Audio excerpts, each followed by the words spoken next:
오늘은 성령 강림절이에요. 성령 강림절에 2000년 전에 성령께서 임하신 것을 기억하는 절기입니다. 우리 교회에서 성령님이란 말을 많이 들어요. 뭐 찬양할 때도 뭐 성령 이런 말을 많이 듣잖아요. 그런데 정작 성령님에 대해 정확히는 모르는 경우가 많아요. 성령님은 여기 성경 보면 지금 이 말씀 보면은 바람 같은 소리가 들렸거든요. 여기서. 근데 여기 약간 오른쪽 스피커에서 윙하는 소리가 들리고 있어요. 조금만 줄여주세요. 볼륨을. 제가 크게 얘기할게요. 괜찮아요. 성령이 누구신지, 성령께서 우리에게 어떤 일을 해주시는지, 우리가 어떻게 하면 성령의 도우심을 받을 수 있는지 잘 몰라요. 바라기는 오늘 말씀을 통해서 성령님을 알고 성령님의 역사를 체험하는 은혜가 있기를 주님의 이름으로 축원합니다. 첫 번째, 성령님은요, 영이신 하나님이에요. 우리가 성령님 하면 하나님의 영 이렇게 말하는데요, 틀린 건 아닌데요, 오해를 불러일으킬 수 있어요. 하나님의 영 하면 하나님의 홀령, 하나님의 생각 오해할 수 있거든요. 정확히 말하면 성령님은요, 영이신 하나님이에요. 영의 형태로 존재하신 하나님이죠. 이 성령이 영이신 하나님은요, 태초부터 계셨어요. 창세기 1장 2절의 말씀 보면 땅이 혼돈하고 공허하며 흑암이 깊음 위에 있고 하나님의 영은 수면 위에 운행하시니라 그랬어요. 땅이 혼돈하고 공허하고 흑암이 깊음 위에 있다. 이때가 바로 천지가 만들어지기 전이잖아요. 그때 하나님의 영이 거기 계셨던 거예요. 성령님은 태초부터 계셨고 역사하셨습니다. 그리고 그 성령님은 지금 어디 있느냐? 지금 저와 여러분 안에 계셔요. 계시록 3장 20절 같이 읽어볼까요? 볼지어다 내가 문 밖에 서서 두드리노니 누구든지 내 음성을 듣고 문을 열면 내가 그에게로 들어가 그와 더불어 먹고 그는 나와 더불어 먹으리라. 우리가 마음의 문을 열고 예수님을 믿을 때 주님 우리 안에 들어오신다고 그랬거든요. 예수님 몸이 있으니까 못 들어오죠. 대신 누가 들어옵니까? 영이신 성령님이 우리 안에 들어오시는 거예요. 그래서 고린도전서 3장 16절은 이렇게 말씀해요. 같이 읽어볼게요. 너희가 하나님의 성전인 것과 하나님의 성령이 너희 안에 계시는 것을 알지 못하느냐. 아멘. 영이신 하나님은 태초부터 계셨고요, 지금은 저와 여러분 안에 계십니다. 두 번째, 성령님은요, 우리 안에서 믿어지게 하시고 믿음으로 살게 하십니다. 이게 성령이 하신 일이에요. 성령님의 역사는요, 믿어지게 하는 역사입니다. 성령님은 먼저 예수님을 믿어지게 하셔요. 우리 고린도서 12장 3절입니다. 성령으로 아니하고는 누구든지 예수를 주시라 할 수 없느니라 그랬습니다. 저 주라는 말은 헬라어로 키리오스예요. 그 이제 종이 주인을 부를 때 하는 거거든요. 성령께서 우리를 하여금 예수님이 내 인생의 주인이라고 하는 게 믿어지게 하셔요. 나를 붙드시고 인도하시고 내 삶을 책임지는 분이라고 하는 걸 믿어지게 하신 분이 바로 누구냐? 성령님인 거예요. 다음으로 성령님은 말씀이 믿어지게 하셔요. 요한복음 16장 13절입니다. 그러나 진리의 성령이 오시면 그가 너희를 모든 진리 가운데로 인도하시리니 그랬습니다. 성령님은 우리를 진리의 말씀 가운데로 인도하셔요. 진리의 말씀인 성경 말씀을 믿어지게 하셔요. 주님이 나를 사랑하신다고 하는 그 말씀, 주님이 나와 함께 하신다고 하는 그 말씀, 주님이 나를 인도하신다고 하는 그 말씀이 믿어지게 하셔요. 천국과 지옥이 믿어지게 하시고 내가 구원받았다고 하는 그 말씀이 믿어지게 하십니다. 이렇게 성령 우리를 하여금 믿어지게 하거든요. 성령의 역사를 우리가 예수님이 믿어지고 예수님의 말씀 믿어지면 어떻게 될까요? 우리 안에 믿음의 능력이 생겨요. 계시록 빌립보서 4장 13절입니다. 우리 좋아하는 말씀이죠. 내게 능력 주시는 자 안에서 내가 모든 것을 할 수 있느니라. 우리가 모든 걸 할 수 있어요. 어디서요? 능력 주시는 자 안에서요. 능력 주시는 안이 어디입니까? 믿어지는 거예요. 성령의 역사로 예수님이 믿어지고 예수의 말씀이 믿어지면 우리는 모든 거 할 수 있어요. 어떤 시련 앞에서도 담대하고 평안합니다. 견디고 이깁니다. 제가 지난주에 유튜브로 찬양을 듣다가 은혜 받은 댓글이 있어요. 읽어드릴게요. 선교사로 부르심을 받고 선교지로 나가려고 준비하던 중 갑자기 두 눈이 보이지 않았고 진단 결과 하라다 증후군이라는 희귀병 판정을 받았습니다. 준비하던 모든 것을 내려놓고 치료하는 가운데에 보이는 것보다 듣는 것에 더욱 집중했습니다. 주님의 음성에 귀를 기울이고 성령님의 속삭임에 반응하고 영안이 열리게 해달라고 기도했습니다. 그때 매일 새벽 찬양을 들으며 주님의 선한 능력을 선포하고 내 영혼의 안전함을 확인했으며 은혜 아니면 살아갈 수 없음을 주 앞에 고백했었습니다. 지금은 주의 은혜 가운데 회복되어 선교 사역을 잘 감당하고 있습니다. 이곳에 계신 모든 이들에게 주님의 은혜가 함께 하시길 기도합니다. 이런 댓글이었는데요. 이 댓글 안에는요, 깊은 좌절과 아픈 눈물, 치열한 영적 싸움, 그리고 승리가 다 들어가 있습니다. 생각해 보십시오. 갑자기 시력을 일으키는 고난을 당했잖아요. 그 고난 앞에 세운 모든 계획이 다 무너졌습니다. 좌절을 경험한 거죠. 앞으로 내가 어떻게 살아갈 수 있을까? 미래에 대한 두려움에 사로잡히기도 했습니다. 하지만 이분은 낙심하지 않았어요. 볼 수가 없으니까 대신에 듣는 것에 집중했어요. 찬양을 들었습니다. 찬양 가운데 성령께서 역사하셨어요. 고난 때문에 믿음이 약해지기는커녕 믿음이 더 견고해졌습니다. 그 믿음 안에서 좌절도 이기고요, 두려움도 이겼습니다. 그리고 치유를 받고 꿈꾸던 선교사님이 되셨습니다. 여러분, 성령님은 믿어지게 하십니다. 그래서 우리로 하여금 능력 있는 믿음으로 살게 하십니다. 믿어지게 하는 성령의 역사로 여러분, 능력 있는 믿음으로 이기는 삶을 사시기를 축복합니다. 또 있어요. 성령의 역사하시면요, 우리가 사소한 미래에 매이지 않고 큰 구원을 보게 됩니다. 제가 이번에 사도행전 2장 말씀 묵상하면서 참 은혜 받은 건데요, 사도행전 2장을 보면 성령 받은 제자들이 나가 복음을 전했어요. 그들이 성령에 따라, 성령의 말하게 하심을 따라 말을 했는데요, 그 말이 뭐냐? 죄, 십자가, 구원, 용서, 천국이었어요. 복음을 전한 거죠. 11절 보면 이걸 이렇게 표현하고 있어요. 11절 볼까요? 그레데인과 아라비아인들이라 우리가 다 우리의 각 언어로 하나님의 큰 일을 말함을 듣는도다 하고, 성령 받은 그들은요, 하나님의 큰 일을 말했어요. 여러분, 성령을 받으면요, 큰 일을 보게 돼요. 큰 일을 말하게 돼요. 반대예요. 근데 성령 못 받으면 어떻게 되는지 아세요? 작고 사소한 일에 매이게 돼요. 예수님께서 십자가 지러 예루살렘에 들어가셨거든요. 그때 제자들이 싸웠어요. 예수님은 지금 인류 구원을 위해 십자가 지러 가는 제자들 싸웠어요. 뭐 때문에 싸운지 아세요? 예수님이 나중에 높아지면 누가 더 높은 자리를 차지할 거 가지고 싸웠어요. 야, 내가 더 세운 공이 많아. 내가 더 오래 예수님을 섬겼잖아. 서로 그런 걸로 싸웠어요. 예수님이 지금 우리를 구원하겠다고는 큰 일 하러 가시는데 제자들은 서로 작고 사소한 걸로 싸우고 있어요. 우리의 모습이 아닐까, 그런 생각을 해보게 됩니다. 성령이 충만하지 않으면 작고 사소한 일에 목숨을 걸어요. 조금이라도 손해보지 않으려고 하고 조금이라도 내 뜻을 꺾지 않으려고 해요. 그런데요, 성령 받으면 달라져요. 손해 좀 보면 어때? 내가 좀 양보 좀 하면 어때? 그 자존심 좀 내려놓으면 어때? 성령 받으면 달라지죠. 하나님 영광 드러내는 게 중요하지. 한 영혼 구원받는 게 중요하지. 작은 일에 매이지 않고 큰 일을 보게 됩니다. 사도행전 7장을 보면 최초의 순교자 스데반 집사님이 나와요. 전도하다가 돌에 맞아 순교하셨거든요. 그분이 순교하기 전에 이렇게 말씀하셔요. 사도행전 7장 55절 56절입니다. 스데반이 성령이 충만하여 하늘을 우러러 주목하여 하나님의 영광과 및 예수께서 하나님 우편에 서신 것을 보고 말하되 보라, 하늘이 열리고 인자가 하나님 우편에 서신 것을 보노라 한대. 여러분, 성령이 충만하면요, 하늘이 보여요. 하나님 영광이 보여요. 거기 하나님이 보이고요, 우리를 기다리고 계시는 주님이 보여요. 성령이 충만하면 이 큰 것이 보이거든요.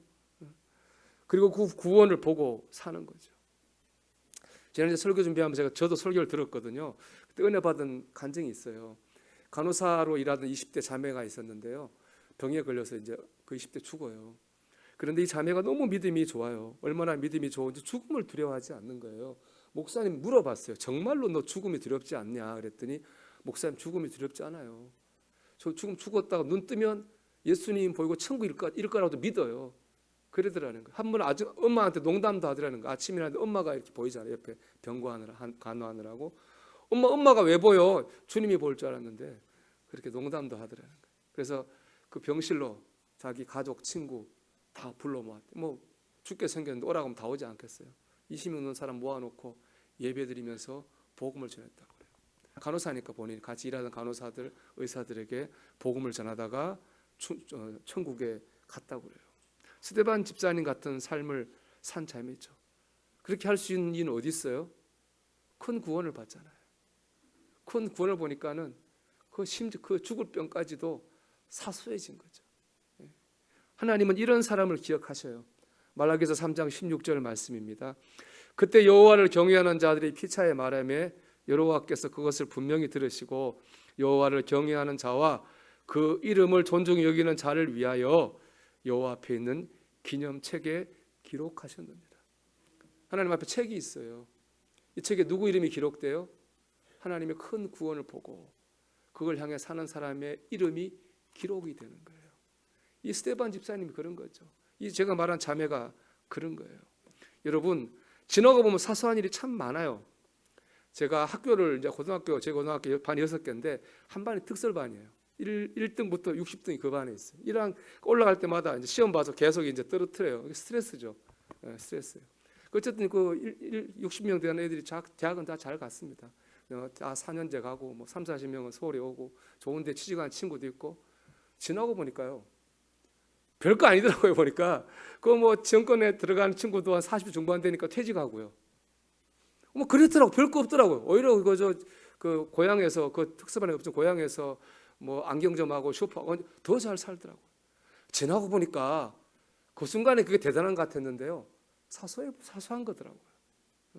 여러분 뭐 좋은 명품백 누구는 그 여러분 사소한 거 지나고 보면 사소한 거예요.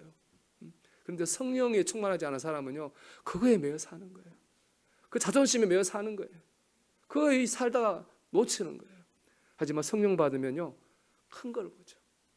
큰 구원을 보는 거예요. 지난 수요일 날 우리 오홍철 전사님이 이제 설교 때 자기 군생활 때 간증했어요.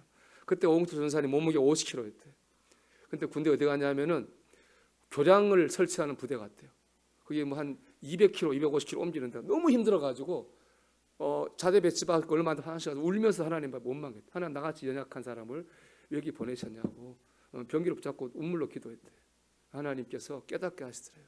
너가 여기 온 거는 여기 있는 다른 장병을 구원하기 위해서 너를 불렀다고 하시더래요. 그때 오 전사님이 깨닫고 막 먹고 운동을 열심히 했대요. 그리고 군생활을 열심히 하면서 그 부대 장병들에게 다 복음을 전했다는 거예요. 그래서 많은 장병들이 전사님을 통해서 교회에 나오게 됐다고 하더라고요. 이게 성령의 역사죠. 이게 성령의 역사입니다. 큰 구원을 보게 하시고 큰 일을 하게 하시죠. 지금 우리 안에 성령님이 그 일을 하게 하시는 거예요. 여기서 중요한 질문이 생기죠. 나는 왜 그렇게 못 살까? 혹은 옛날에는 그렇게 살았는데 지금 왜 그렇게 못 살까? 그렇잖아요. 분명히 성령이 다 우리 안에 계시잖아요. 그분이 분명히 우리한테 믿어지게 하실 거라고요. 주님도 믿어지게 하실 거고 말씀도 믿어지게 하실 거라고요. 작은 사소한 일에 매이지 않고 큰 구원을 보도록 우리를 인도하실 거라고요. 왜 우리 지금 왜 그렇게 못 살까? 옛날엔 그런데 지금은 왜 그럴까? 그런 질문을 하게 되죠. 이 질문의 답은요. 성령 충만이라는 말에 있어요. 여러분 그림 한번 볼까요? 이게 이제 우리 성경이 말하는 인간입니다. 인간은요 성경에 영과 혼과 육으로 나눠져 있어요. 영은 우리 인생의 우리의 가장 존재 깊은 곳에 있죠. 프로이드의 말에 의하면 무의식의 심연의 세계겠죠. 혼은 뭐냐? 영을 감싸고 있는데요. 감정과 생각의 영역이에요. 느끼고 생각하죠. 육체는 그 밖엔 우리의 육신을 말하는 거예요. 성령은 어디에 역사하느냐? 성령은요 영의 역사, 영이 시킬 때 영의 역사예요.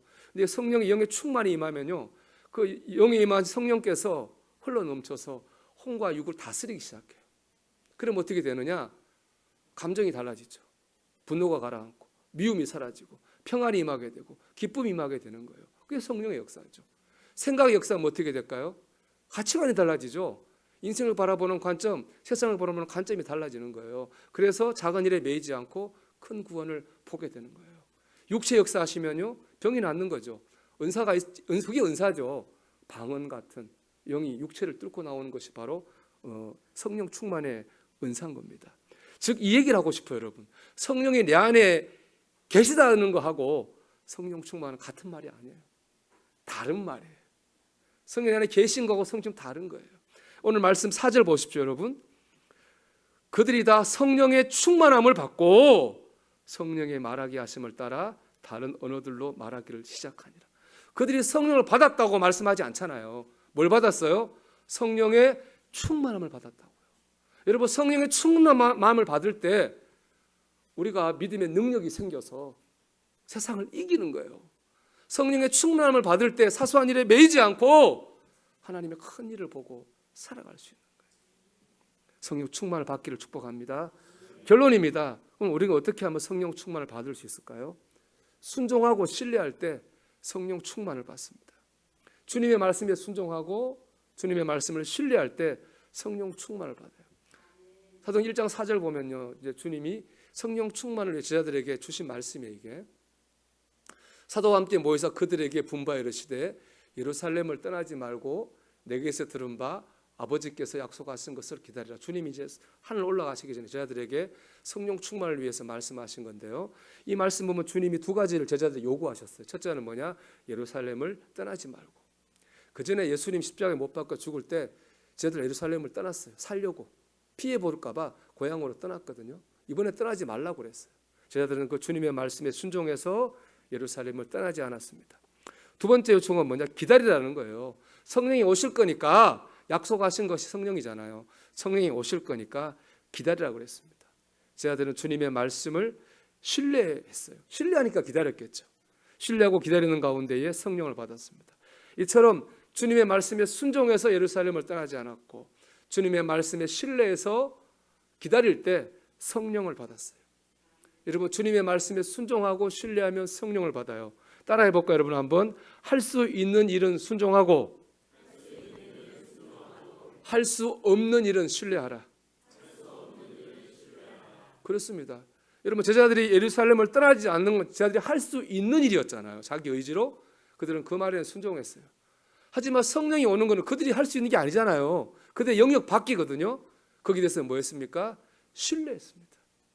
할 수 있는 일에는 순종하고 할 수 없는 일에 신뢰할 때 성령 충만을 받습니다.